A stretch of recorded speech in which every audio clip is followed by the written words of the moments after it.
নমস্কাৰ। নলবাৰী পশ্চিম নলবাৰী অঞ্চলটো অসম বুলি নহয় সমগ্ৰ উত্তৰ পূৰ্বাঞ্চলৰ ভিতৰতো অতি ঐতিহাসিক ঠাই। এই ঐতিহাসিক ঠাইখনতে বিভিন্ন সময়ত শিক্ষা বিজ্ঞান জ্যোতিষশাস্ত্ৰৰ পৰা আৰম্ভ কৰি বিভিন্ন ইয়াত উৎকৰ্ষ সাধনৰ বিভিন্ন দিশ আমি দেখা পাওঁ। আজি যদি আমি চাবলৈ যাওঁ, এই চামতা অঞ্চলতে অসমৰ দ্বিতীয়খন মঞ্চ বিহু ধৰণীয়ৰ নেতৃত্ব আৰম্ভ হৈছিলে। স্বাধীনতাৰ আগত প্ৰায় ৩০ৰ দশকতে ইয়াত ছপা গ্ৰন্থ প্ৰকাশ হৈছিলে। ইয়াৰ পৰা স্বাধীনতাৰ আগত আজিৰ প্ৰায় ১০৫ বছৰ আগতে নাট্য অনুষ্ঠান কেন্দ্ৰীয় নাট্য সমাজ গঠন হৈছিলে এই ধৰ্মপুৰ এই পশ্চিম নলবাৰী অঞ্চলৰ পৰা, চামতা অঞ্চলৰ পৰা। আজি সুখৰ বিষয়, এই পশ্চিম নলবাৰী চামতা অঞ্চলতে প্ৰথমবাৰৰ কাৰণে বুঢ়াদিয়া গ্ৰন্থমেলা অনুষ্ঠিত হ'বলৈ গৈ আছে। গ্ৰন্থ এখন জাতিৰ দাপোন। এখন গ্ৰন্থই এখন সমাজ পৰিচালনা কৰে। গ্ৰন্থ অবিহনে এটা জাতি অন্ধকাৰ। কেতিয়াও এটা জাতিক এখন সমাজক গ্ৰন্থ অবিহনে দিশ নিৰ্ণয় হ'ব নোৱাৰে। গতিকে আহক, অহা 16, 17, 18 জানুৱাৰী বুঢ়াদিয়া গ্ৰন্থমেলা চামতা জামতত অনুষ্ঠিত হ'ব গৈ আছে। আপোনালোক সকলোৱে অনুৰোধ, আহক আমি গ্ৰন্থৰ সুবাস লওঁ, গ্ৰন্থৰ জৰিয়তে নতুন প্ৰজন্মক এক দিশ দিওঁ, যাতে তেওঁলোকে নতুনভাৱে উৎসাহিত হয়। আৰু আমি সকলোকে বিনম্ৰতাৰ অনুৰোধ জনাইছোঁ, আপোনালোকে আহক, আমাৰ লগত সহযোগ কৰক, এই গ্ৰন্থৰ সুবাসেৰে সুবাহিত হওঁ আৰু নতুন প্ৰজন্ম। চামতাত প্ৰথমবাৰৰ বাবে আয়োজন কৰা বুঢ়াদিয়া গ্ৰন্থমেলা অহা 16, 17 আৰু 18 জানুৱাৰীত আয়োজন কৰা হৈছে বিভিন্ন কাৰ্যসূচীৰে। আৰু এই গ্ৰন্থমেলাৰ আজি শুভাৰম্ভ কৰা হয় লাইখুটা স্থাপনেৰে। লাইখুটা স্থাপন অনুষ্ঠানটো ৰূপায়ণ কৰে পশ্চিম নলবাৰী অঞ্চলৰ বিশিষ্ট সমাজকৰ্মী পবিত্ৰ কুমাৰ ডেকা ডাঙৰীয়াই। আৰু তেখেতৰ লগতে সংগদান কৰে জামতল পাঠকপাৰা নামঘৰৰ বিশিষ্ট বয়োজ্যেষ্ঠ পাঠক যতীন বৰ্মন ডাঙৰীয়াই। এই অনুষ্ঠানটো এক মাংগলিক পৰিৱেশৰ মাজেৰে অনুষ্ঠিত কৰা হয়। তাত স্থানীয় ৰাইজে সহযোগ কৰে আৰু বুঢ়াদিয়া গ্ৰন্থমেলাৰ আয়োজক সমিতিৰ বিষয়ববীয়াসকল উপস্থিত থাকে।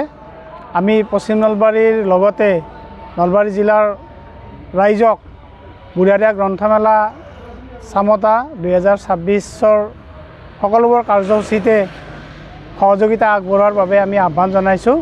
আৰু এই গ্ৰন্থৰ সুবাস লোৱাৰ বাবে লগতে ছাত্ৰ ছাত্ৰীসকলৰ বাবে বিভিন্ন প্ৰতিযোগিতাৰ আয়োজন কৰা হৈছে। এই সকলোবোৰতে ৰাইজৰ আমি উপস্থিতি সহায় সহযোগিতা কামনা কৰিছোঁ।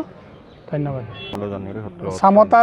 চামতা জামৰ তলত আয়োজন কৰা অনুষ্ঠিত হ'বলগীয়া বুঢ়াদিয়া গ্ৰন্থমেলা চামতা অহা 16, 17 আৰু 18 জানুৱাৰীত তিনিদিনীয়াকৈ অনুষ্ঠিত হ'ব।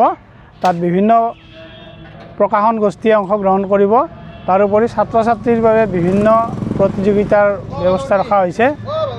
পাঠক, লেখক, প্ৰকাশকৰ অন্তৰংগ আলাপ অনুষ্ঠানৰ আয়োজন কৰা হৈছে। কৃষক মেলৰ আয়োজন কৰা হৈছে।